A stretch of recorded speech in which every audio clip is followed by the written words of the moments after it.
Good evening and welcome to the Black Hole.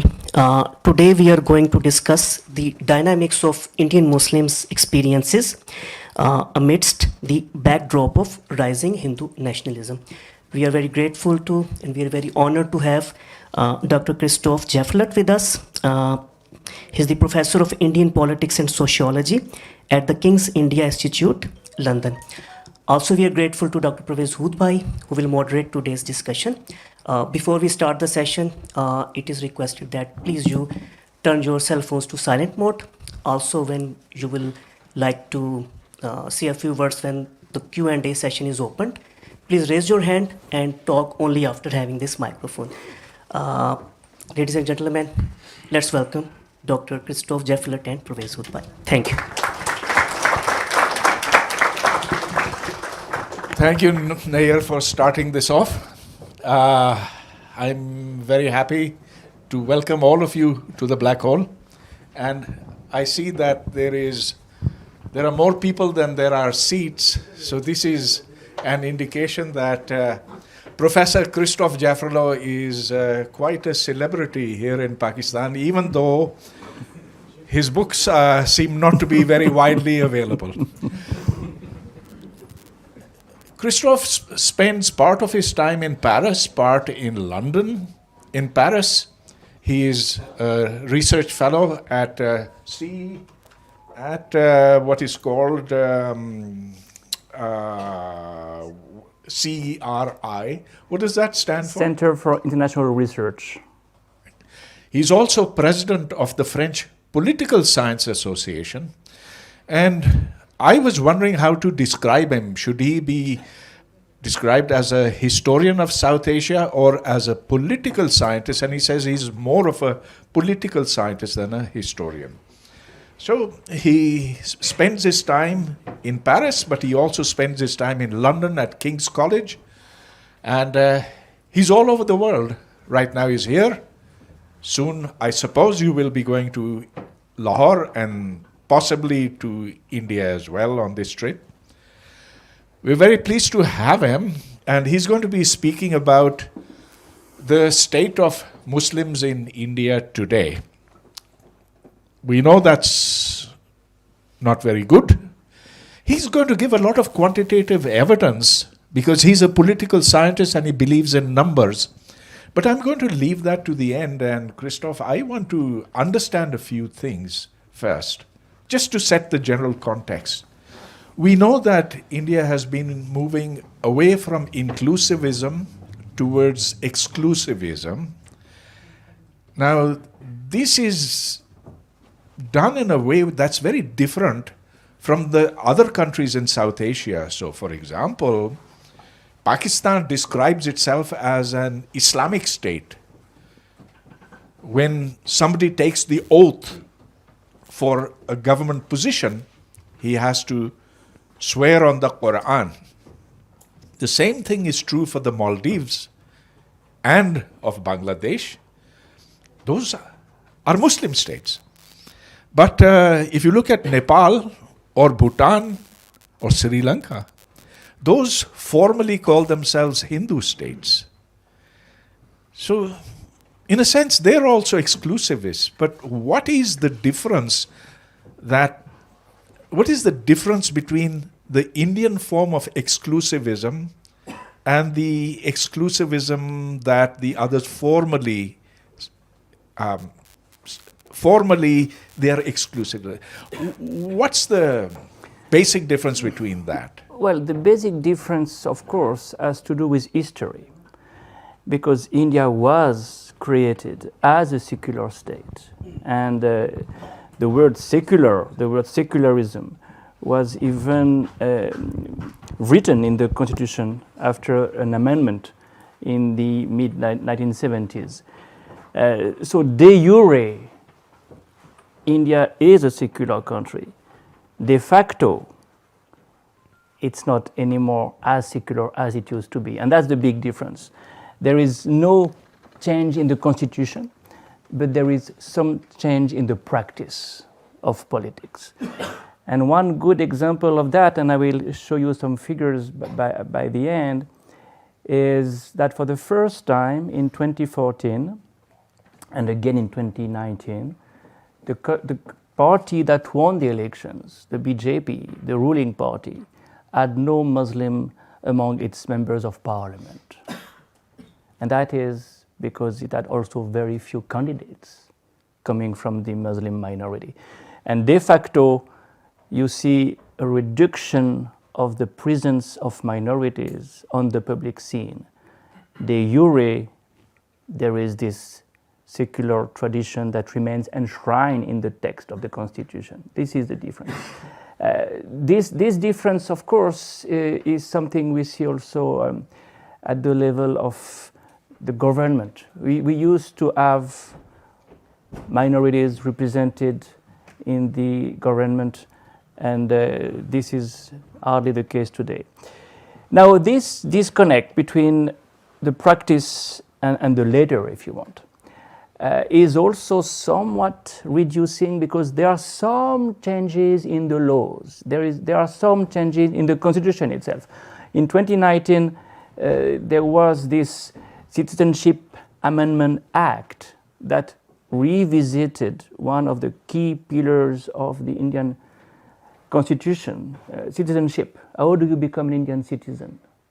This amendment made it impossible for Muslim refugees from Pakistan, Afghanistan, and Bangladesh to become Indian. It's only the non-Muslim refugees from these three countries who can become Indian. For the first time, you saw religion becoming a criterion for access to citizenship in India. And there are other laws that you can mention at the state level, interesting laws, difficult to understand sometimes, very long and circumvented, but one makes inter-religious marriages very difficult. Uttar Pradesh, Madhya Pradesh. One makes conversion to another religion very difficult. And one, in Gujarat especially, makes it very difficult to sell your house to someone of a different religion. You need the permission of the district magistrate for doing that now. So, legal transformations are also making the Republic of India less inclusive. So it's more de facto than de jure, but also in the laws, also in the Constitution, you see some changes gradually taking place at the local level, state level, but also national level. I was looking at the BJP's manifesto just a little while ago, and it talks about the Pancha Nishthas, which means 5 major commitments. And they all seem rather innocuous. There's democracy, secularism, nationalism comes first, then democracy, secularism, I don't remember the rest, but 5 of them, and it doesn't seem to be about kicking out Muslims. And yet, de facto, that is what is happening, and that is what you will convince us of when you give your facts and figures. But on the face of it, this is very different from the way that we in Pakistan made ourselves exclusivists. And the fact is that, whatever you're going to show us, look, there are still a lot of Muslims living inside India. They're not leaving and they don't want to leave. Or maybe they don't have an option. But in Pakistan, most of our non-Muslims have been forced out of the country. This might change. I mean, Indian Muslims might want to leave. But so far, they seem to feel more secure than non-Muslims here in Pakistan. Yes, it depends in which part of the country, because India is a huge country with many variations. There is hardly any problem in the south. And it's very interesting to see that all the southern states, all the peninsula, Tamil Nadu, Kerala, Karnataka, Telangana, Andhra, all these states are non-BJP now. There is not even one southern state of India ruled by the BJP. Karnataka was the last one, and Congress won the elections earlier this year. In this part of the country, you're a Dravidian first, you're a Tamil-speaking Muslim first. Well, you're a Tamil speaker first. that makes a big difference. You look at northern India and you see a different situation, except in parts like West Bengal, Orissa, where the situation is not so different as it was before. But interestingly, precisely, you see migrations of Muslims going in these states where they feel safer.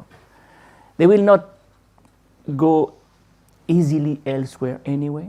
It's not so easy, except for the rich who can afford to go to Dubai or even to New Zealand when you have the means to pay for the visa or the permit. But you see some transformation within the borders of India itself, which is quite interesting, like a kind of inner partition. Now, I want some clarification for my own self, and I'm sure others here will want that too. We've heard again and again that India wishes to become a Hindu Rashtra, a Hindu state. Now, we've heard of there being such a thing as an Islamic state. Now, whether that actually exists or not, but at least we can say something about it. An Islamic state would presumably be one where the law is based on the Sharia, or weakening that down, that no law can exist which is in conflict with the Quran or the Hadith. In terms of the Hindu Rashtra, what is it that would define its outlines? Would it be, let's say, conformity with the laws of Manu Smriti? What is it that could make a Hindu state? After all, we did see Nepal being a Hindu state until I think 2008 when it decided not to be a Hindu state. But Bhutan is. Yeah. So what is a Hindu state? I don't really understand. Well, to get this, and it's rather sophisticated indeed, you have to go back to the charter of Hindutva that was written by Savarkar in 1923, exactly 100 years ago. And this is, by the way, a very important point to make. This is a 100 years old movement. Where do you find a movement that is 100 years old? RSS was created in 1925. They'll celebrate their 100th anniversary in 2 years. There are very few organizations in the world that have this kind of long-term perspective. That's a very important point to keep in mind. Now, what is there in Hindutva? Hindutva, who is Hindu, is the book that Savarkar wrote in 23, and where he is for the first time explaining what should be India, what should be this nation, what this nation should be. And here you see that he is reacting to Mahatma Gandhi's views. You know, Mahatma Gandhi has taken over power in Congress in 1920, incidentally in the Nagpur Congress. Nagpur being, of course, the stronghold for RSS also. Mahatma Gandhi explains India is made of different communities on a par, equal to each other. You know, it's a collection of communities. Muslims, Hindus, Parsis, Christians, Sikhs people, horizontally organized. And India has to be multicultural. And for Mahatma Gandhi, it meant that he had to take the lead in the Khilafat movement. You know, he was the Khilafat movement leader at the same time. That's the Gandhian definition. And in reaction to this Gandhian definition, Savarkar explains that Hindus are the sons of the soil. They are the original inhabitants of this territory. And he says territory matters a lot because this is a sacred land. Punya Bhumi. Yeah? Matrubhumi is Punya Bhumi, equation. My motherland is a sacred land. Hindus are the sons of the soil. the original inhabitants of this territory that is sacred, that is theirs. And incidentally, the parallel with Zionism is very striking. Also because for Savarkar, Hindus are not made of believers of a religion. They are a people. And he says, in the vein of Hindus run the blood of Vedic fathers.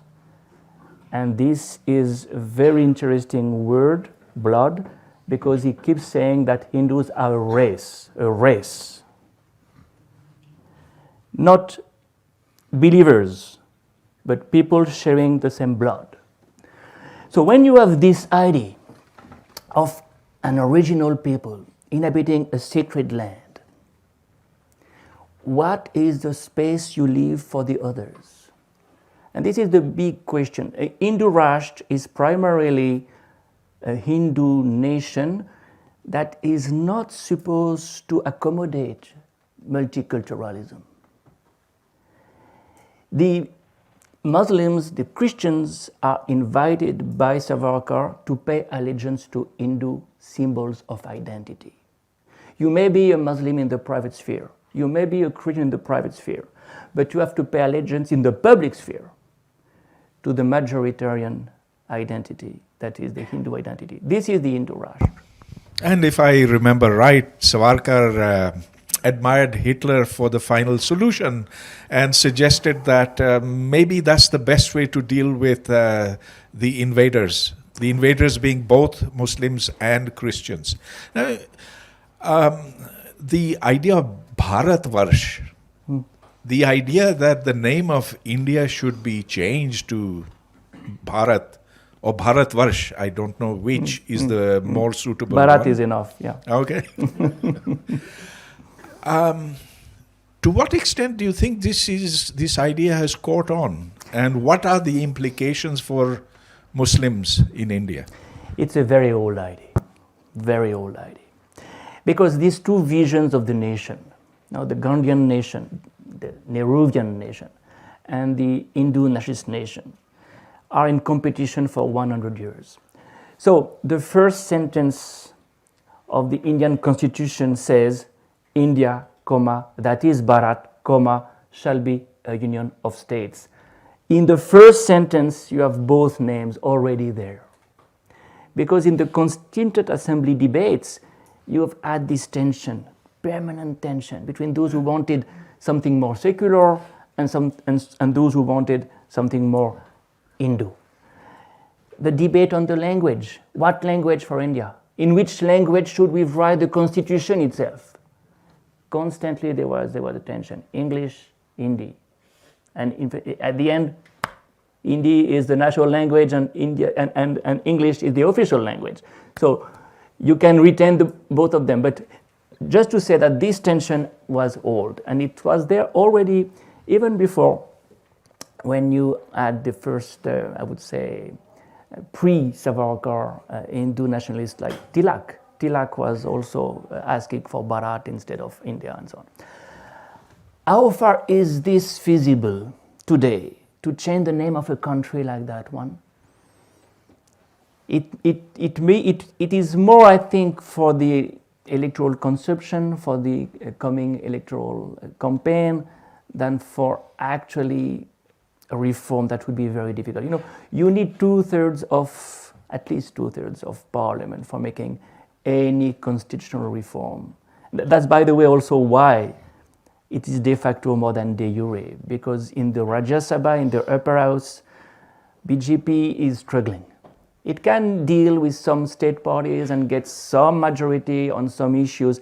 That is a big issue. And to make this reform will be a big one. So it's basically posturing, and you don't think that the name of India is going to change. I think you're probably right. But coming back to what Savarkar said, that the Hindus form a race. A race is defined by genes. You can look at the difference of the genes of an African with an Eskimo and say that this is that is that. People have actually taken genes from North India and other parts of India. They've sent them to the laboratory for testing, and asked, can you, on the basis of laboratory testing, tell the difference between a Hindu and a Muslim? And the answer is no, because of conversions. What if today I convert to some other religion, my genes remain the same? So it is absurd to say that the Hindus form a race. Yes. Why don't the intelligent people in India, I'm sure they're very intelligent. I mean, after all, they've gone to the moon. What's the problem in recognizing the stupidity? You know, this is exactly the problem we have with ideologues, not only in India, but all over the world. They believe in their own lies. And it's useful to propagate lies when you have an identity politics on your agenda. You mentioned the genes business. There is another very interesting one. Hindu ideologues do not believe in what we call Aryan invasions. You know, we all know that South Asia has been populated by people coming from outside. But when you claim that you are the sons of the soil, you can't recognize that there have been some inflow of people.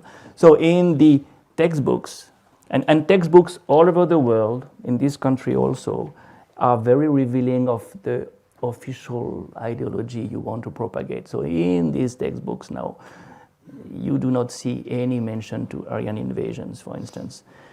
Yeah, you invent a reality that has nothing to do with science. So then, India and Pakistan are really moving closer together because they reject science by rejecting Darwinism. Now, Darwinism is being taken out of their textbooks, just like Darwinism is rejected here in Pakistan. Now, earlier this was not so in India. It has always been this way in Pakistan, more so after General Ziaul Haq than earlier. So the similarities are getting very, very close to each other. Yeah, well, on the Indian side, it's a work in progress. I'm convinced that the point of no return has not been reached because it takes time. And I repeat, there are so many regional variations. You know, you will not see the same kind of dominant discourse in Chennai and in Lucknow or Agra. That's a very important point to make. There is a real diversity. And in many states, education being a state subject, you have different textbooks telling different stories. But yes, the trend is what you say. The trend is going in this direction. And in less than 10 years, we've seen already a significant transformation of the country. Yeah. Good. So now I don't want to take time away from you from presenting your research, which will shed light on the state of Muslims I hope so. in India. You have been researching this issue for long in India, and of course your book, The Rise of Modi, is precisely, this is one of the things that goes into it. Yes. But just one last question. Yeah. I still don't understand what a constitution for a Hindu Rashtra is. And how is it different from the earlier secular India of Nehru? One of the things I'm going to show you is that there is a certain continuity between the two, so far as Muslims are concerned. No. Muslims in India are more marginalized than before, but they were before already at the margin. So we are still facing this disconnect between what is there on the paper, what is supposed to be the country about, equality, no discrimination, and what we observe in practice. It is true for minorities, it is true for Dalits, and ex-untouchables.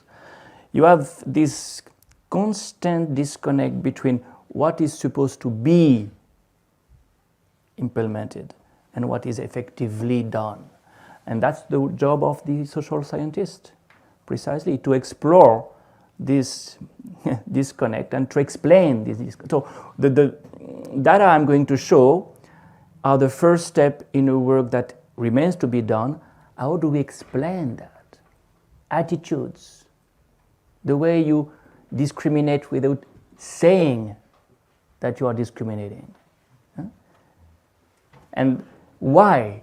What is at the back of the mind? So the resilience of prejudice, the resilience of hierarchies, the prejudice is so deeply rooted in so many ways. It goes in the same direction so far as gender is concerned. And I will not mention the gender issue there because it would take us too far, but we have only 6% of women as members of legislative assemblies in India, 6%. It's minuscule, a minuscule minority of women in the political scene, in spite of the equality that is supposed to prevail, again, and in spite of positive discrimination intentions or the idea that there should be a women quota. There is none for the moment. There may be one day, we'll see how it will work. But in a society like that one, by the way, if you do not have positive discrimination, if you do not have a quota, things are not moving very fast, really. Okay, now I won't stop you. Once you show your data, then we can resume our discussion. Try to be as after which we'll open this up to the audience. With pleasure. Shall we bring that down? Yeah.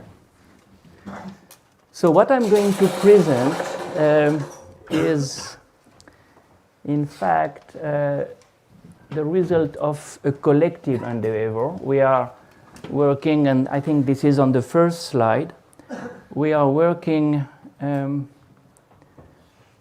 with many colleagues based in Princeton, Columbia, of course Sciences Po, my own institution, and in India, Ashoka University, where the Trivedi Center for Political Data was part of this coalition.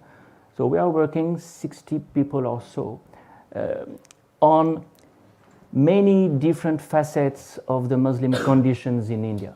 And I'm not going to cover them all. I'm prepared to, of course, respond to questions regarding things I'm not going to cover, including violence, including ghettoization, including the women issue, including Kashmir. I'm going to focus only on 3 dimensions because they are already sufficiently demanding. One is, where do Muslims stand in the institutions? How are they represented in key institutions? Not them all, not all. I will not mention the judiciary, for instance, but it's a very important part of the story, and I can return to that if you want.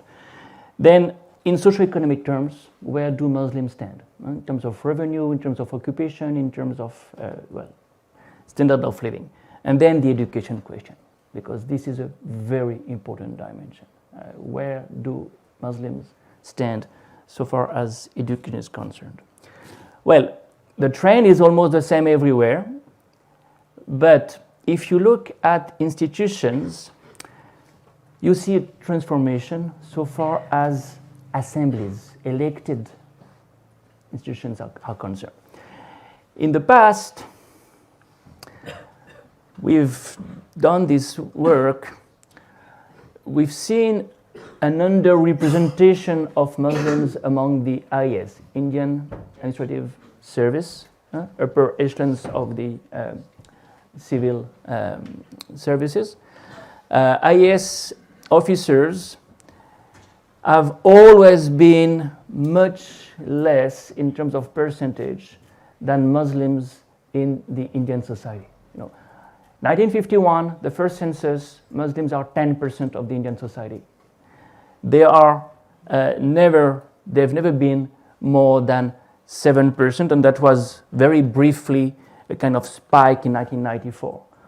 Today, they are 14.5% of the Indian society, if you go by the 2011 census, and they are roughly 4% of the IS. It's not new, it's not improving. If you turn to the IPS officers, and here you have, by the way, the trend of the Muslim population. I repeat, from 10% to 14.5%, roughly. So you see every 10 years, it grows. What does not grow is this, the percentage of Muslims among police officers in India. Right from the 50s, this is 51, till 2016, has never been more than 4% roughly. And if you remove Kashmir, because of course Jammu and Kashmir has more Muslim policemen. So if you remove Kashmir, you are at something like 3%. Now this is very important. If you don't have Muslim policemen, you don't have anybody to speak to in the Thana, in the police station. And one of the things I'm not going to show you now, but that I'm prepared to also speak about, we have a special team looking at how Muslims relate to the police and the judiciary and vice versa. And one of the research they've done shows the overrepresentation of Muslims behind bars. We have roughly 1/4 of the inmates who are Muslim behind bars. You know, the kind of overrepresentation you find in many other places, but this is partly due to this sociology of the Indian police. Now, what has changed the most is this. If you want, the two previous slides showed a kind of flat line. This shows a decline.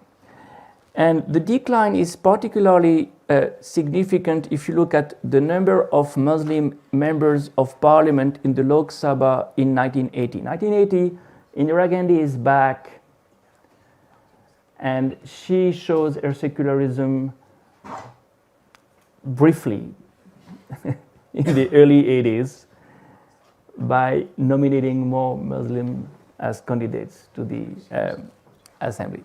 So you have 9% of the members of parliament who are Muslims, when Muslims are 11% of society. It's almost proportionate. Now, and the trend is almost linear, you have less than 5% of members of parliament who are Muslim, Lok Sabha, lower house, directly elected by the people, when Muslims are 14.5%. So the gap is very significant. It's widening. There is one more graph that is showing this kind of thing, and I'm prepared to return to it in the discussion if you want. It is the percentage of people who know Urdu and the percentage of people who are Muslims. Today in Uttar Pradesh, only half of the Muslims know Urdu. And if they don't speak Urdu, it's because Urdu is not taught. Urdu has been recognized as an official language in Uttar Pradesh in 1989 only. And the Urdu press is printed in Hindi now, if you want.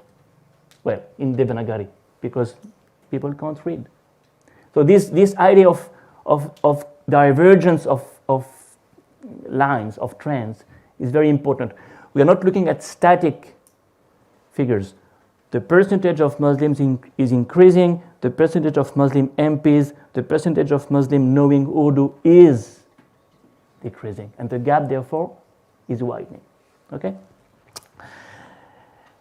The percentage of Muslim candidates is also declining, and that's very important.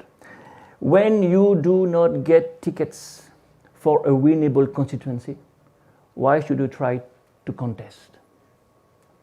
So you have fewer and fewer Muslim candidates at the time of elections. I will not impose on you this, but I will show you that in most of the states, we see a decline of the percentage of Muslims among the members of assemblies.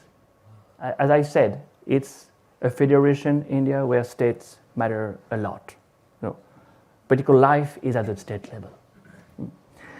Well, Gujarat, 10% of the population is Muslim. It has peaked in the mid-70s, 6%. Now you have 1.5% of the MLAs who are Muslim, couple of Muslims.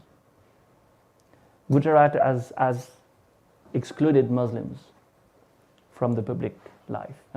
Ahmedabad has one MLA, Godhra sometimes, Baroda sometimes, that's it. It's true, Uttar Pradesh it's very dramatic. Uttar Pradesh had 17% of its MLAs being Muslim under Samajwadi Party under Akhilesh Yadav. 2017, Yogi Adityanath takes over. Look at this drop from 17 to 4%. There are something like 20% of Muslims in Uttar Pradesh. So the gap between the 20% they are and the 4% they have to represent them is really dramatic. And the last elections have shown the same result. Rajasthan, it depends who wins. When Congress wins, Muslim percentage grows. When BJP wins, it declines. And we'll see what happens next month. We'll see. But it's an amazing kind of alternation in power. Maharashtra, it has never been very big. Maharashtra, it's an amazing place. Bombay, 20% Muslims. Bombay Muslims have such a strong presence. No political representative. Zero Muslim in the Lok Sabha in Maharashtra.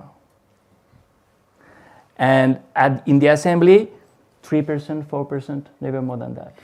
They're not represented. Karnataka, it depends again. When Congress is back, the graph grows again, but underrepresented still. West Bengal is an interesting case. West Bengal is the only state in India where the percentage of Muslims increases in the assembly because of TMC, because of Mamata Banerjee. 35% of Muslims in West Bengal is a huge percentage. They are not 35%, but they are 20%. And that's because Mamata has invested in the Muslim minority. So you see, the variations, the states are not so easy to compare. Madhya Pradesh, of course, almost zero because, well, there are so few. There are 5%. Now, let's shift to another entry point, socioeconomic condition. Here you have different sources. By the way, we are struggling with statistical sources in India. It's more and more difficult. The 2021 census has not taken place. For the first time since 1881, between 1881 and 2011, every 10 years, there was a census. And not I would say, amateurish kind of census. It was a very professional census. And they knocked at each and every door. You had 2.5 million people knocking at the door of 1.4 billion people. 2021, no census. It will take place after the elections. Data is something very difficult to get these days. National Sample Survey does not measure poverty anymore. We don't know, we can't say what is the percentage of people living below poverty line in India today. The 2017-18 survey of NSS has been considered as unreliable because the figures were very bad. For the first time since the 70s, the percentage of people living below the poverty line has increased, according to this data. So we are struggling, but still, we have a very good source, that is the Indian Human Development Survey, AHDS, the India Debt and Investment Survey, and the periodic labor force surveys, which are also very, very rich. What do they say? They show that Muslims are lagging behind Hindus, and the gap is widening. Between 2002 and 2019, the gap has been multiplied by 3, roughly, in terms of per capita wealth.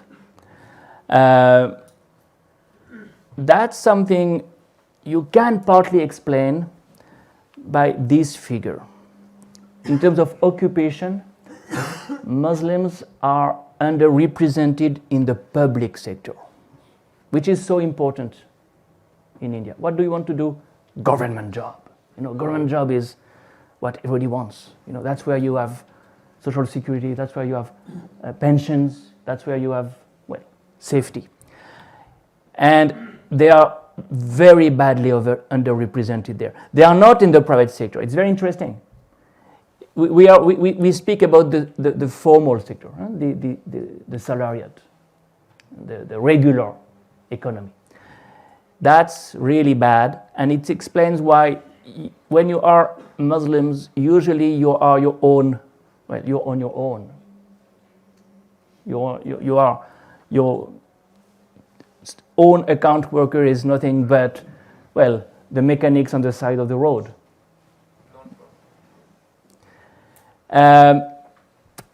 This is something you see here again. Self-employed, 42%, which is really a lot compared to the Hindus, and interestingly, caste does not make any difference. This is a very important point. I'll return to that one. You have, of course, caste within Muslims, and you have mostly this difference between Muslim OBCs, we call them pasmandas, mostly, and the Ajlavs. And others are not recognized as a category. So officially, you don't have Dalit Muslims. Of course, in practice, you have Dalit Muslims, but officially, they are not recognized. So in the statistic, you have only Muslim OBCs, pasmandas, low caste Muslims, and Ashrafs. Ashrafs are upper caste Muslims. And we assume that they are almost 50-50. It makes no difference compared to the Hindus in terms of occupation, in terms of wealth, which is an interesting and counterintuitive thing. That's a bit complicated, but let me give you some examples of what I want to show here. What we can do, because of the Indian Human Development Survey, is to compare the access to the salariat, the jobs, of Dalits, Hindu Dalits, and Muslims. And what we could see here is that the percentage of Dalits, having a job in the salariat is larger than the percentage of Muslims having a job. For the first time in the 21st century, the new Dalits are the Muslims, because Dalits have prevailed in many states, all the states in blue, largely because of positive discrimination. You have this fabulous, I would say, innovation that Dr. Ambedkar introduced in the Indian Constitution, giving a quota of 15% to Dalits in education, public sector activities, and elected assemblies. So you have 15% of the jobs in the public sector which go to Dalits, and they have gradually occupied important positions. You have now a Dalit bourgeoisie. You have a Dalit middle class. When on the contrary, Muslims for whom there is no positive discrimination except in the south and only in few states with small percentages, they have followed the other trajectory. So you've had this historic transformation of Dalits prevailing over Muslims in socioeconomic terms. It's also true in terms of revenue. The income gap between Muslims and Dalits has made very significant transformation. So you see that everywhere where you have something in red, you have Dalits earning more than Muslims. And there is a change, there is a significant change between, that's why we need to update this data. In all the states in blue, Dalits are earning more than Muslims. In the north, in the west, in the east, and the south. So in 10 years, the transformation has been absolutely significant. So if you look for, that's the last slide on this, a kind of summary of the point. You see the per capita wealth. You see how clearly caste makes a difference on the Hindu side. Hindu upper caste earn twice what the Hindu average earned, and probably 3 times what Dalits earn. Now, you look at Muslims. All Muslims earn something like 1/3 of upper caste Hindus. And you see no difference almost between upper caste Muslims and lower caste Muslims, which is really very significant. Last, education. That's very important also. Where do Muslims stand in education? Same sources and similar results. Again, the gap is widening. You look at the percentage of graduates. You have 1.2% of Muslims who graduated in 92, 93, 94. Less than half of the percentage of Hindus. But in the case of Hindus, we've reached this kind of almost double-digit figure, when in the case of Muslims, we are still below 5%, which is very little. Well, it's very little in general, but the gap is widening. So the percentage of youth attending higher education, we have almost 34% for the Hindus, and the gap remains, increases with less than 20% on the Muslim side. What we see when we disaggregate that in geographical terms is very interesting. We see that this is not Kerala, sorry, this is Uttar Pradesh. This is Kerala, this is Uttar Pradesh. Kerala, there is always an increase. Muslim upper caste have increased from 2.8 to 3.7 to 4.2. This is terrifying. Uttar Pradesh upper caste, for the first time in the history of India, you see the percentage of youth attending higher education institutions declining. The percentage of upper caste Muslims are less numerous. The number of upper caste Muslims is less numerous now in Uttar Pradesh than it used to be 10 years before, from 14.1% to 12%. And this is what we need to explain. Why don't young Muslims go to school? Why are they dropping out? And that's not something that statistics can tell you. Statistics give you the larger picture, and then you have to go and do fieldwork. So we have teams of people doing fieldwork, and what you see, there are 2 or 3 things. One, to be a Muslim in the classroom is not so easy. Your classmates, your teacher, your textbooks are giving an image of the Muslims which make you uncomfortable. Then you have another problem, that is mobility. How far can you travel safely? So many instances of assault, intimidation, so many stories. People don't dare to read or do books in the metro. don't dare to say salam alaikum on the phone when they're called. Mobility, how far do you travel? Which is a reflection of ghettoization. You withdraw in your shell because you take a risk when you go out. And then, more importantly, why do you study for? What's the point? If at the end, remember, in terms of occupation, you can't get anything but an informal kind of work. So this is new. This is completely new. Not to go for education is completely new. Everybody wants to go and get a good education. This is the key. It used to be the necessary step for social mobility.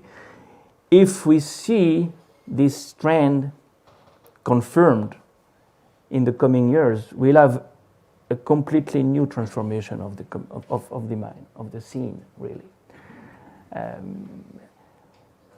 Maybe private education will take over, but for private education, this is, by the way, one more reason. Education is more and more expensive because it's private. You can't get any good education in the public anyway. So that's for education, and sorry, I'm going in the wrong direction. And this is, the last slide is this one. The last slide shows that, again, in terms of education, caste makes no difference, which is very counterintuitive. Upper caste Muslims and lower caste Muslims are exactly in the same situation. Exactly in the same situation. It makes no difference.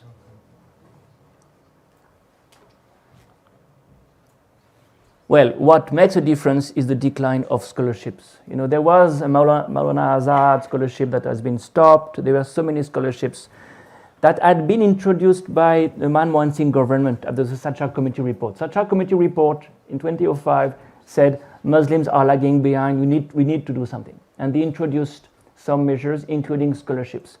These ones have been discontinued. And we see the results. Muslims get hardly any support, any scholarship. When you see Dalits and Adivasis getting support because it is positive discrimination. So I will stop here, but I'm prepared to engage with other issues. I've mentioned violence. We can certainly return to the question of riots. I've mentioned Urdu. We can also return to this question if you want. I gave you this figure. Only 8% of Urdu speakers in Uttar Pradesh when there are 18% of Muslims. The gap is 10 percentage points. And we can also talk about the processes of ghettoization and others. I just close with what remedies. We are not supposed only to look at a bad situation. We are also supposed to suggest solutions. And the solutions that, of course, comes to mind for this socio-economic dimension, only for this, is positive discrimination.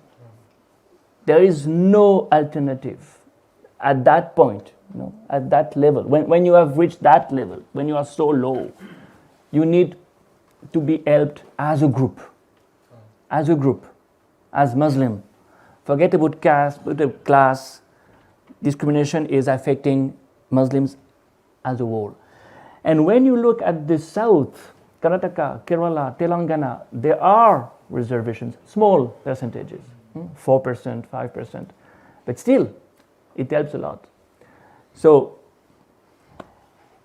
in a non-Hindu Rashtra, we would certainly contemplate reservations as the solution, but we'll have to see whether this is feasible or not. And I stop here.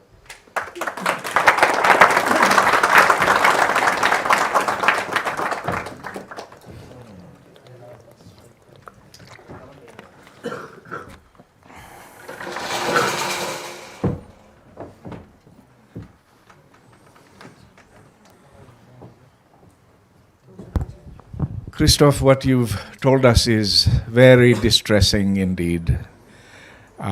We see discrimination having negative effects upon the Muslim community in India across the board. What I find most distressing is actually what you said about the police, that there is increasingly less representation of Muslims, so that you cannot go to the Thana and feel safe. Of course, this discrimination works in very different ways. Sometimes it is subtle, sometimes it is very overt, like Shabana Azmi and her husband couldn't find a place in Delhi. Delhi is one of the most enlightened places in India. It's so utterly cosmopolitan, but living in a Muslim neighborhood is so difficult for somebody like her even. There's so much that's heartrending in what you've told us. And yet, there's much more that can be said. The name of Aligarh Muslim University was going to be changed. The Muslim was going to be struck out. When somebody said, hey, what about Hindu Banaras University? Strike the Hindu out of that. That would be wrong. The newspaper, the Hindu, then it just the would be left, etc. So it's, it doesn't make sense really to have a modern state run on such narrow parochial grounds. But now I'm going to take some issue with you. Mm-hmm. All right? It's okay. Let's compare immigrants from Pakistan and Bangladesh in the UK. Those who have made mini Pakistans for themselves in Birmingham, in Bradford, in East London. And let's see how they compare in terms of education with Hindu immigrants, and perhaps compare how over time that difference has also widened. And this being in a place where you can't really seriously talk about discrimination against Muslims there. Because what Muslim parents choose for their children is quite different from what Hindu parents choose for their children. Mm. There is a lot of homeschooling. There's a lot of emphasis upon rote learning, much as what we have in Pakistan. And let me talk of a personal experience with you. I went to Maulana Azad Urdu University, Maulana Abul Kalam Azad Urdu University in Hyderabad. I gave a lecture over there. First it was to be on special relativity in Urdu. I said fine, but then they changed the topic and said, why is education necessary for Muslims? Now, why do you even need to talk about why education is necessary for Muslims? It's a given. And the quality of that university, and I compared it with the next university that I went to give a lecture, and that was a triple IT, Indian Institute of Information Technology, and the difference was that of Zameen aur Asman, heaven and earth. So it's not just discrimination. It's cultural attitudes too. So one must disaggregate that in a very complex situation. I feel a lot of pain seeing the statistics, but I'm not willing to put all the blame onto the Modi government in this case. Well, first of all, it was there before, so it's not so new. It's exaggerating, it's more and more visible, but it was there before, for sure. Secondly, yes, we have in our team a special group on social reform to find out what is the community's attitude vis-à-vis modernity. It's mostly about the gender issue, but it's also about education and so on. It's very difficult to say that it's the attitude of the community that is at stake, but there is clearly a leadership problem. There is clearly a conservative leadership for the community that is a hindrance. The clerics do not help, for instance. The Dini Madaris in some parts of North India are very counterproductive. And this is why I mention affirmative action so repeatedly, because you need leaders, you need role models, you need modern role models who can reform the community from inside. And it's exactly what positive discrimination is about.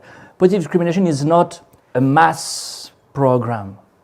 You create an elite. And what is missing for the Indian Muslims today is an elite. There is no leader. There is no leader left. I mean, there is no enlightened leader. Where are they, you see? So, I agree, there is this problem. I really attribute it to a leadership problem, to an elite kind of problem, not necessarily the culture. You know, the culture is malleable. The culture is, at least you can influence the cultural attitudes if you have someone who can guide you somewhere. And this is what is missing, badly missing. So, would you then subscribe to the notion that is the genesis of Pakistan? The fact that the best of Muslims, the most educated ones, came here and left the Indians over there leaderless? It did not help at all, for sure. When you look at who left and who stayed behind, you know, this community was decapitated, literally. You look at the ICS officers, they all left to Pakistan. The Muhajirs, they made the Pakistani state in the beginning. Same with, of course, officers, army men, intellectuals, journalists. So those who stayed behind were mostly artisans, tillers of the land, because you can't leave your land if you live on land. Some landowners could live. Liaquat Ali Khan could live, and he left Muzaffarnagar behind. But those who were tilling the land for him had to stay behind, and they had a new master who was of a different kind. So yes, there was this complete transformation of the community, and it took a long time for the artisans to become industrialists, and there is only a minuscule Muslim business community in India. So many of the Bohras and Kodras came here also, from Gujarat. So really this is the handicap they had to, of course, recover from, and they have not fully recovered from it. Yeah. Sad truth. Now, I think the time is come for taking questions from the audience. So we will start from over there.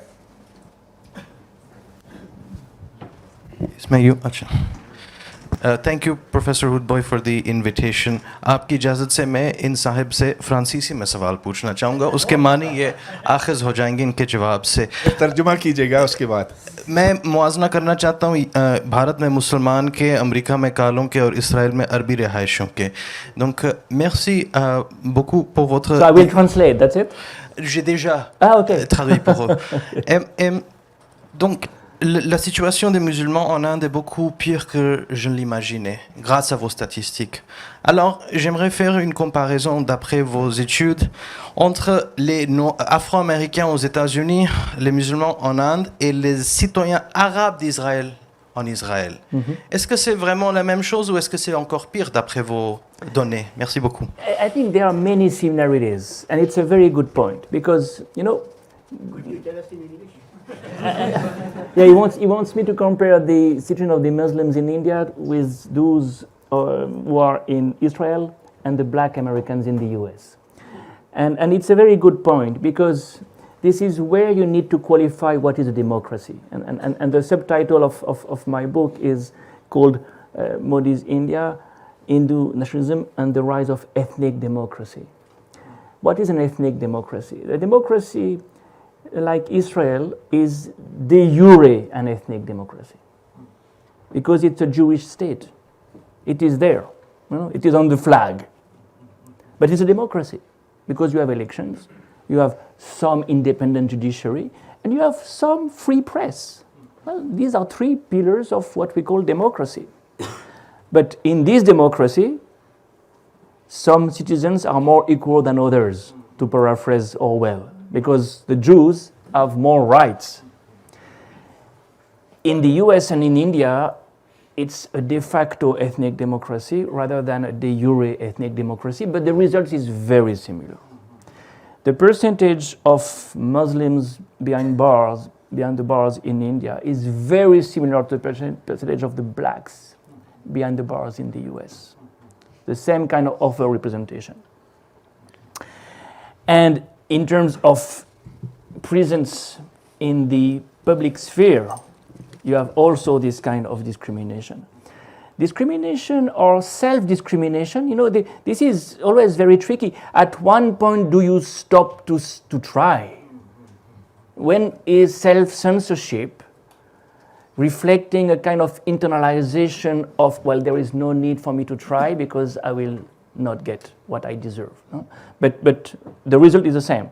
So I think we have entered a new era where this is becoming more or less the rule.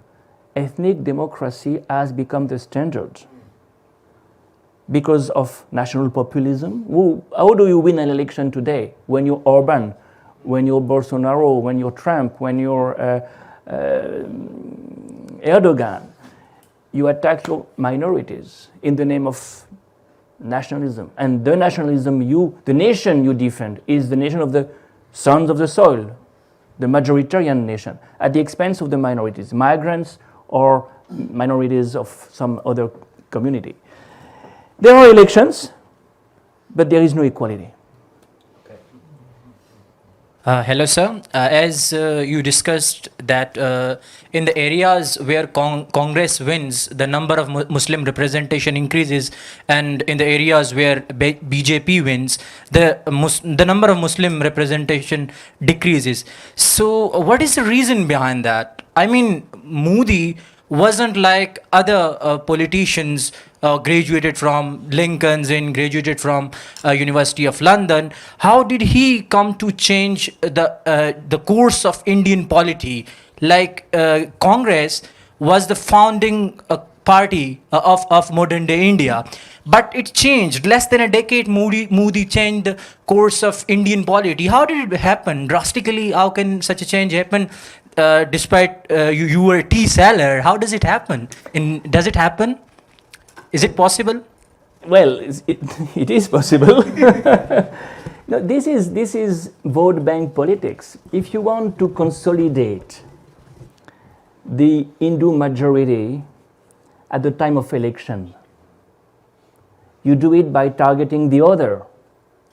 By the way, this is what he had started to do in Gujarat. It's not 2014 the starting point. It's 2002. Right. The model crystallized in 2002 and was repeated. He won in 2007, he won in 2012, he won in 2014, he won in 2019, always following the same modus operandi. You have a huge Hindu majority that you can transform into a political majority by targeting the other. And by saying, by the way, these are fifth columnists supported by the neighboring country. This is what he said in 2002 for the first time. Of course it works. And again, it works elsewhere too. This is not, how did Netanyahu win? Yeah. By having a very similar attitude, security-oriented, against the fifth columnist, against the terrorist in our midst. This rhetoric is very well oiled. By the way, there are companies who are selling this marketing, political marketing. It's not as if, and they invest billions in this. An election campaign in India is as expensive as in the US. BJP spent $3.9 billion. Yeah. So it's easy after that to sell your lie. Did you notice, sir, our textbooks are still full of hate against the Congress and Gandhi and Nehru.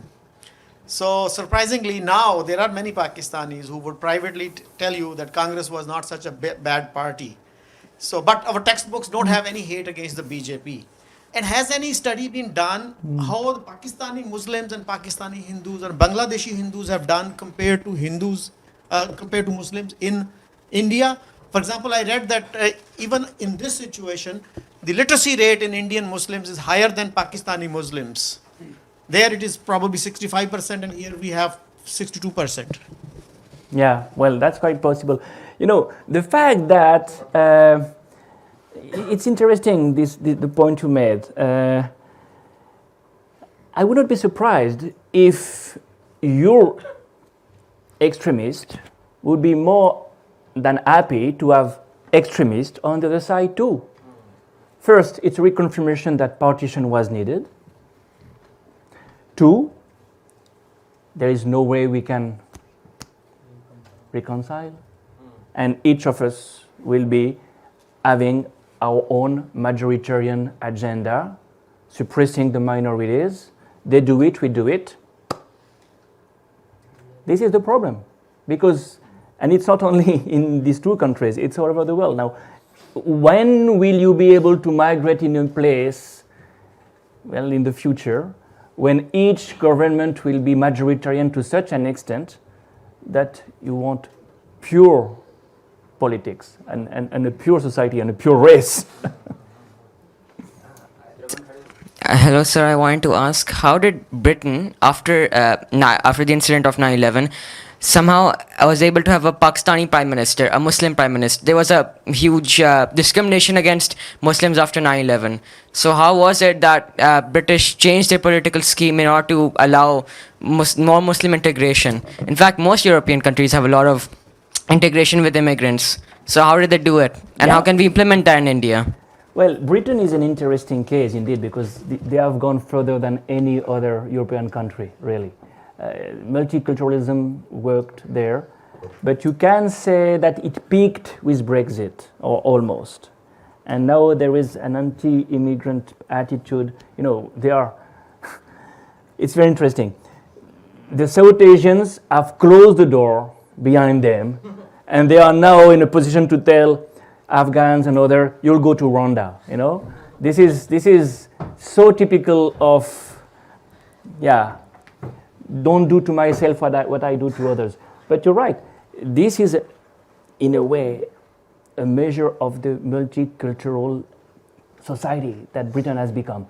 How far is this sustainable? How far can it go is precisely the question. And the Leicester riots between Hindus and Muslims last year were an eye-opening to many people. Oh, they have imported their own conflict in our society, and now we have to deal with it. So this is possibly one of the next steps that we will see. Yeah. Okay, sir, there's one thing. You talked about the Indian Muslims and the statics and all that. I will say that in international world, there are many examples we have that Muslims are being suppressed and, you know, being misused. When we see that there are terrorist organizations, majority of the terrorist organizations, when they hire for their incentive, majority go to this community. So if I say that there is something wrong presented by the scholars of this religion, that they are not presenting the real religion or the real practicing the real thing. So this is the problem in the whole world. This is not the, you know. No, Islamophobia is everywhere, and in fact it is fueled by Islamism.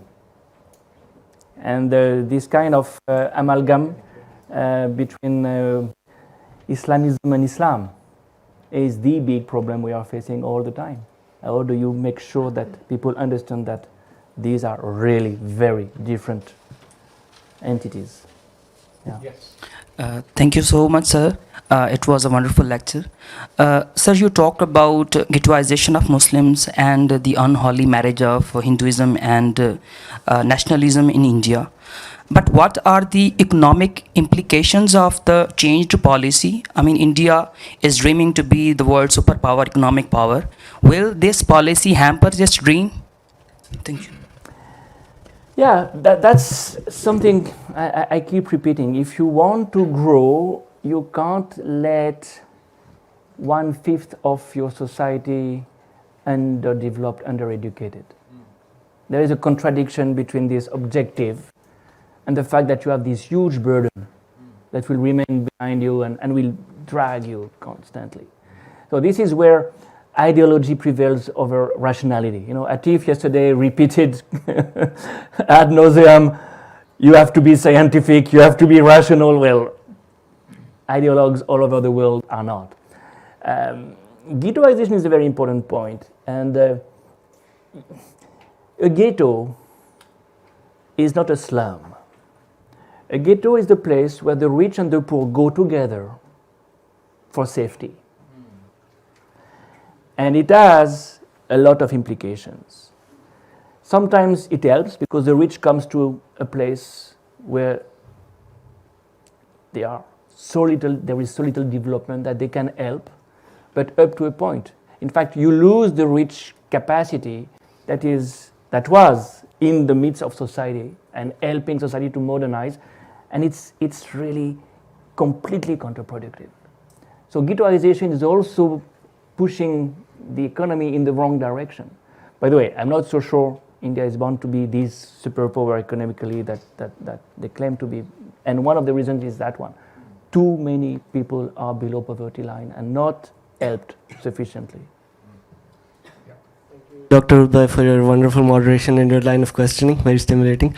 Dr. Jaffrelot, given your grip and command on the history of Pakistan as well, I'm really tempted to bring you a little on our side of the border. My question, the kind of political consistency that has let a party continue 3 terms on that side of the border, can we aspire to that kind of a consistency here? Should we aspire to that kind of a consistency? I mean, zooming out, do you have a broader message for us, the youth, as a strategy of surviving in this society, as a message of hope? That's my question, basically. Yeah, you know, the problem here is similar and different at the same time. There is certainly this huge issue of, in post-Zia Pakistan, the modern views, the modern ideas have been on the back burner, number one. 2, you have this other big challenge, how do you emancipate a society from an army that is in control of the economy in the first place, and of many other things also. That's a big challenge also. And 3rd, you have, and this is, as we said, in the DNA of Pakistan right from day one, an elitist polity. That is the recipe for conservatism. When the elite can remain so well entrenched in the economy, in the bureaucracy, everywhere, at the expense of development, you're stuck. And you may change the party, and you do change the party, but they are not in the driver's seat, number one. And they are representing the same interest, number 2. How can you change? And I'm sorry, it's not very optimistic, but you see how the challenges are, in that sense, of a different kind, partly because the civil society on that side could not emancipate itself so much from the establishment. Let's use this key word. Now, on the Indian side, we may certainly see a similar kind of establishment taking shape. And it's a laboratory. It's so fascinating to see how in 10 years, infiltration of each and every institution is taking place. Education is transformed. 10 years. You can't recognize the universities which were there before. GNU. You can't recognize GNU. So there is a convergence, which is certainly very disturbing, but helps us to understand how it happens. Well, it can happen very quickly. Well, Zia was there for 11 years. Thank you, Christophe. You defined the Hindu race as, well, not you, Savarkar did that. Yes. But And you said that this whole idea is again gaining a lot of traction in India. So racism is just, a step on the ladder to fascism. How do you see this in the broader regional context? And a fascist state then also becomes an expansionist state. So how do you see that in the context of, conflicts that are already there in the subcontinent? How does that pan out? There are two questions in one, and I like to do justice to both, because to use the term fascism in the case of Hindu nationalism is sometimes problematic, and for two reasons. One, in fascism you have the cult of the leader, and certainly today you have the cult of Modi. But Modi, in that sense, is not typical of the RSS culture. RSS is not driven by a leader, precisely because it's a very old organization and it's supposed to be there forever. When you have one leader, when you live on one leader, when you rely on one leader, you know he will die one day and you will be stuck. RSS has had 9 leaders, we don't even remember their names. So the organization is not as many fascist, most of the fascist parties, based on this principle of the leader, which is a big difference. The other big difference is they are not so much obsessed by the state. They want to convert society. They are a network-based organization. So you have this amazing network of the shakas, the branches, probably 60,000 branches today, probably 3.5 million of members at the social level. This is also why they are invested in trade union, student union, peasant union, society, civil society, plus vigilante groups, making cultural policing. For fascists, to conquer the state is the priority, and then you impose your authority on society. For them, to gain society to their cause, to gain them over, and to see the state coming as a ripe fruit. It's a long-term perspective. And your second question, I'm sorry, what was the end? It was about the expansion. Yes, very important point. You have indeed this ideology of Akhand Bharat that is very much there right from the beginning, right from partition.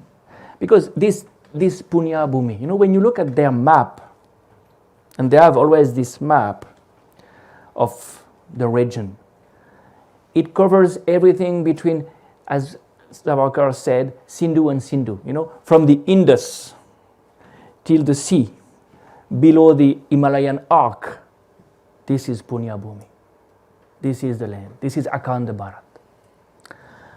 How far can this result in expansionism? How far can this result in some adventurous military operation? Very difficult to say. Some people interpret the fact that Jammu and Kashmir has been downgraded to a union territory status, to the fact that they wanted to somewhat regain on even Aksai. In fact, the Chinese have reacted to one of the speeches of BJP leaders, Amit Shah, as a revisionist attitude. So far, we don't have any sign of a military expansion, and the resources are not very much there either. But it's a very good point. Hi there. Thanks a lot. But just one minute before that. I think there's a bit more to her question. Mm-hmm. India did make the atom bomb. India then went into sophisticated delivery systems. And then India now has a blue water navy. So that's more than is required to defend its coast, which suggests that now that it has new economic power, that it is not simply satisfied with mere defense. Akhand Bharat, maybe some RSS ideologues would dream of that. The majority of of Indians have given up on Pakistan. They wouldn't want to take it over, I think. But they would like to defeat Pakistan militarily. So that could be a partial justification for Indian military strength, the renewal, revival, expansion of that.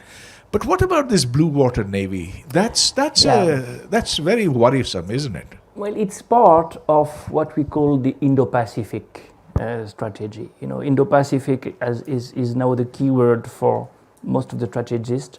India is part of Quad with the US, Japan, Australia. It's very close to countries like France with a lot of interest in the Indo-Pacific, in the Indian Ocean in the first place. But in that part of the globe, it's more vis-à-vis China than vis-à-vis anybody else that India is turning its guns.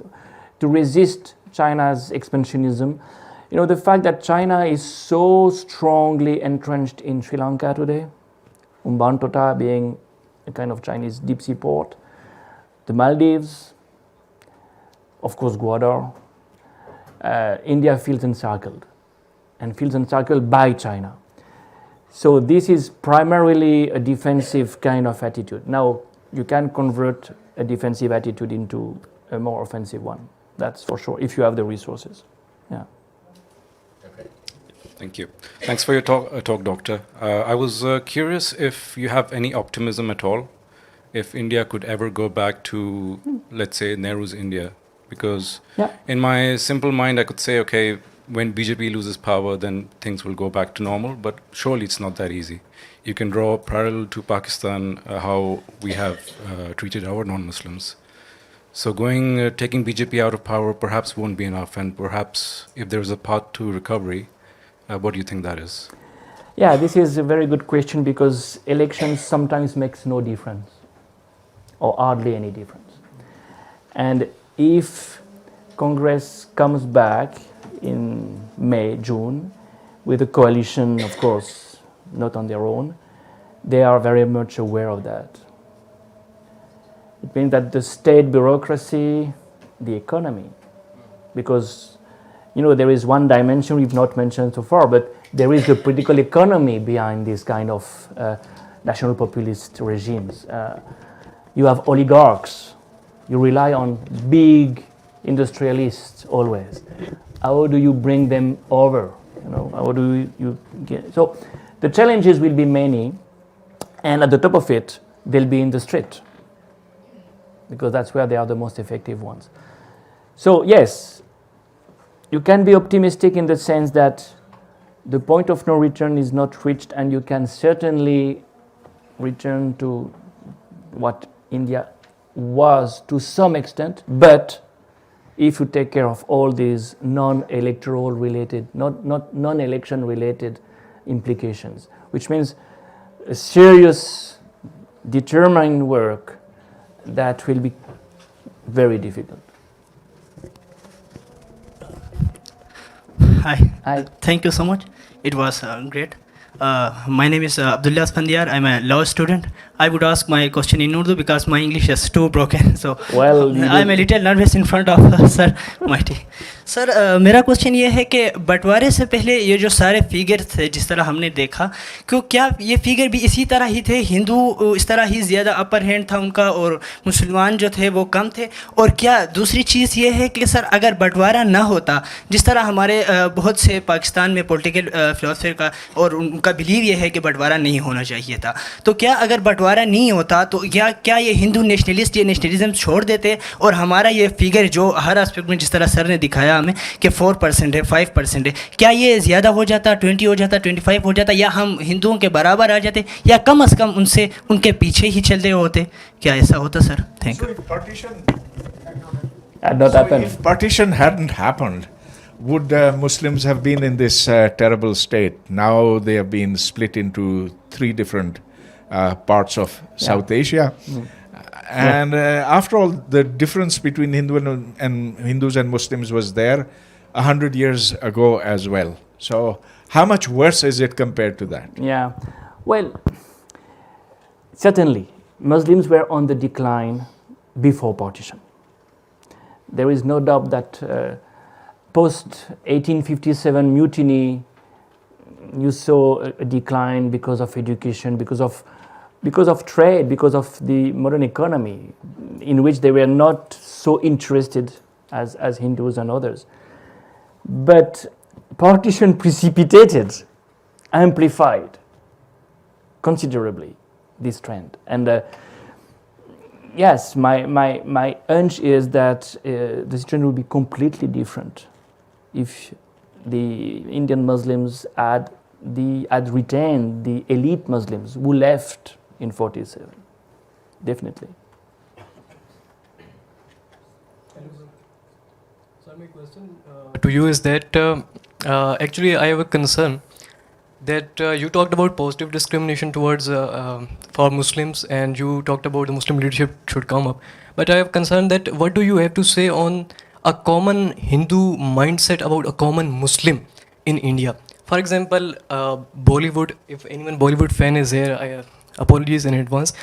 Bollywood and digital media and social media did far worse in spreading Islamophobia, that a common Hindu mindset is so manipulated that it is very difficult for Muslim to sustain in that society. So I think that positive discrimination and other things, they are not gonna do better if a mindset of Hindu gets not flexible for Muslim. Please comment on this. Thank you. Yeah, but this is where policies have to be decided for changing the mindset of the people. Because if you introduce quotas, you force majoritarian people to meet minority people and to realize that they are not what they thought they were. Because now we have this problem. Islamophobia is nurtured by ignorance of who is the other, because you do not encounter the other anymore. So this is a very, I would say, voluntaristic policy. Positive discrimination makes sure that you mix in the bureaucracy, in the assembly, in the school. Because if you wait for the mindset of the people to change, you may wait forever. And certainly social media is something manipulated by, you have an army of trolls, paid trolls, who are constantly bombarding you with this image of the other. So that needs to be regulated. But you can't change that so easily. You can introduce positive discrimination more easily, I think. And that will probably have similar effects, hopefully. As Professor Hoodbhoy said, that it is pitiful for a secular and diverse state like India to be work on the nationalism ideologies. So if somehow that India succeeded by suppressing the Muslims, what would be the behavior of the other Muslim states towards India? As we can say that the Middle East is putting hefty amount of investments in India. So do you think it would change their behavior towards India? It's very interesting. This is a very good question. We have a team following what are the reactions in Saudi Arabia, UAE, Turkey, Egypt, to what happens to the Indian Muslims. The same way these countries are largely indifferent to the fate of Uyghurs in China, they are largely indifferent to the fate of Muslims in India. Except one Prophet Muhammad is attacked. Then they react. It's a very interesting disconnect between what you call solidarity, the Muslim street, my food. There is no solidarity, no sense of being part of a ummah of any kind.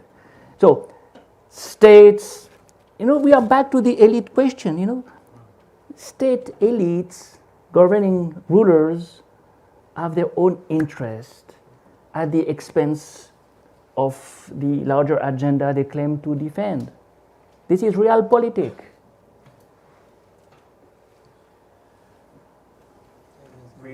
We're going to have two last questions after this.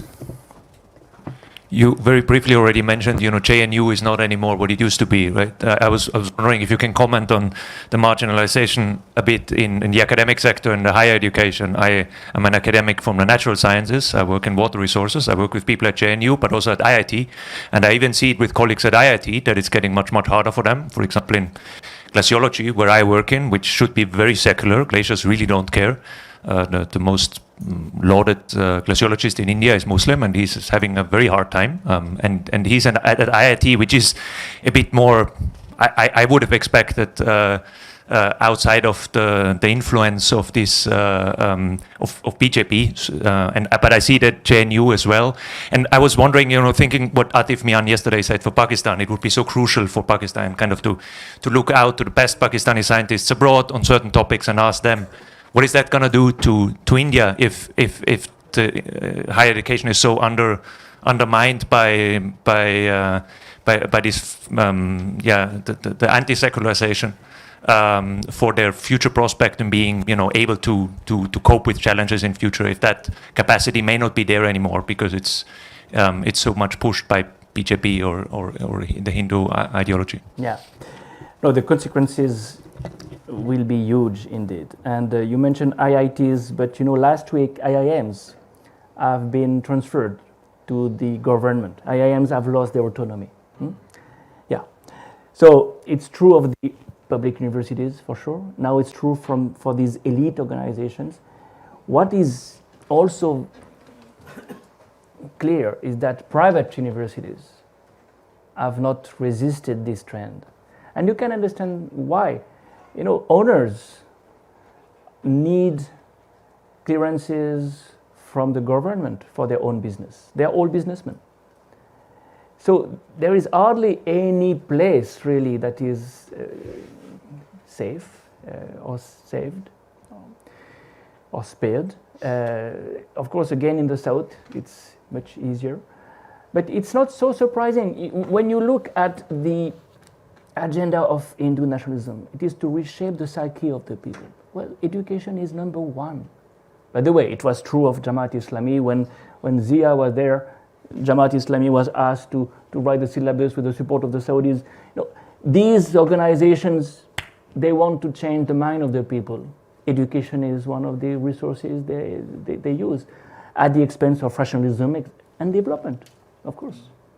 But if I might add something to this, it's not the Muslim question which is important as far as higher education goes. The restrictions that are being put in Indian universities are not on Muslims, they are on the left over there. Yeah, liberal, the left is seen as far more dangerous than Muslims, and every effort is being made to quell them. So you see, this is what accounts for JNU being a totally different university from what it used to be earlier. And Ashoka University that is one of the most liberal ones over there, and clamped down. That's because it's seen as dangerous to the Hindutva ideology. Yeah, NGOs have a tough time as well.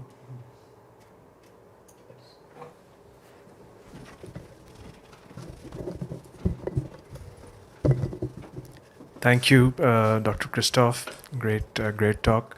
So the diaspora, Indian diaspora, they are, outside, they're away from the lands, whatever's happening, all of the dynamics taking place in India, let's say in the US, wherever they may be.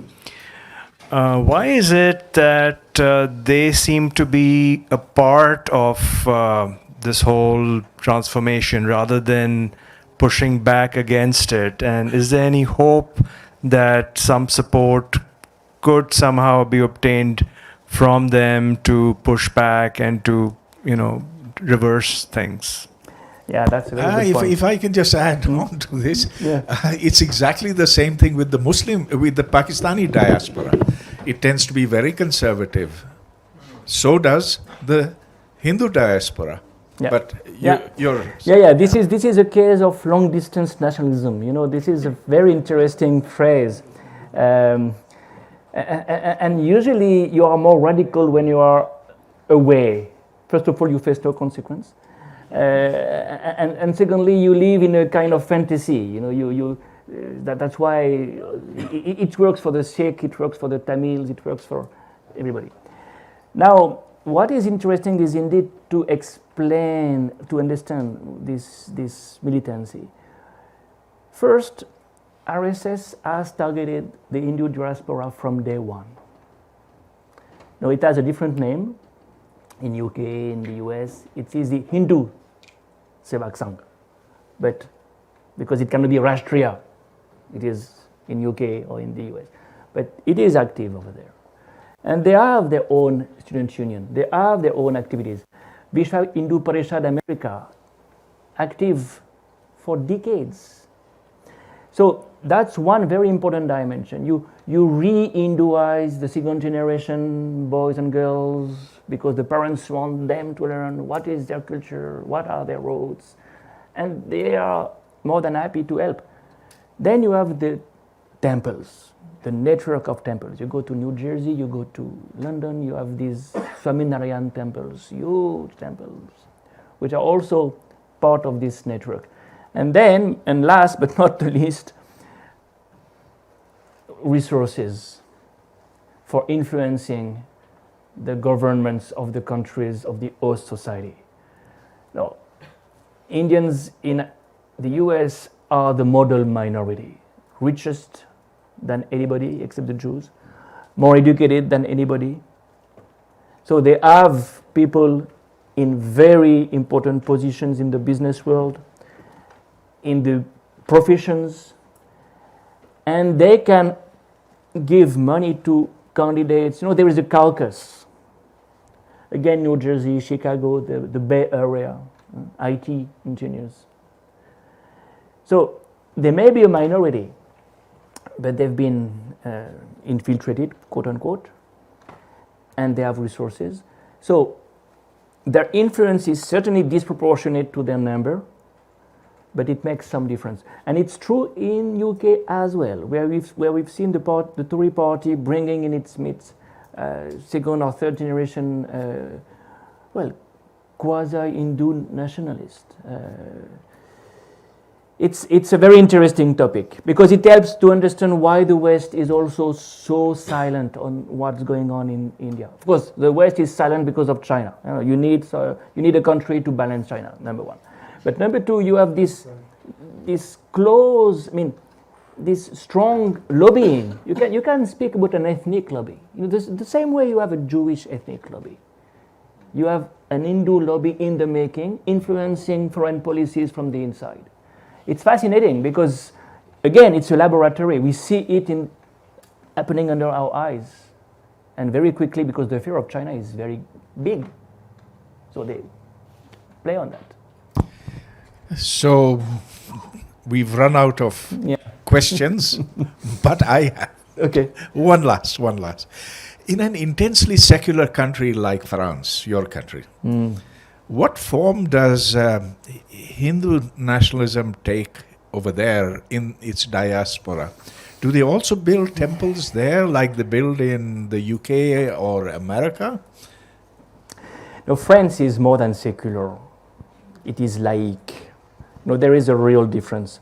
Secularism means you're prepared to recognize religions on a par. You are multicultural. Laïcité means what it meant for Atatürk. We don't want religion at all in the public sphere.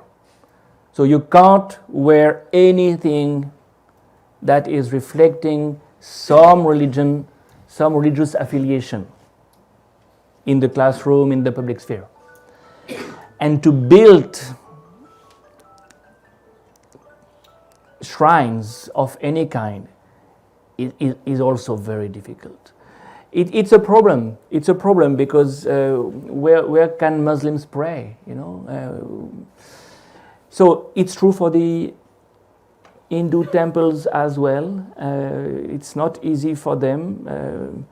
There is one Gurudwara. There are few temples, some mosques. But yes, laïcité means we don't want religion in the public sphere. So it's completely different from Britain. I understand. And so you cannot even have idols in display in a public place. Yeah? Okay, good. Thank you, everyone, for being here. Thank you, Christophe. It was wonderful. It was truly very enlightening.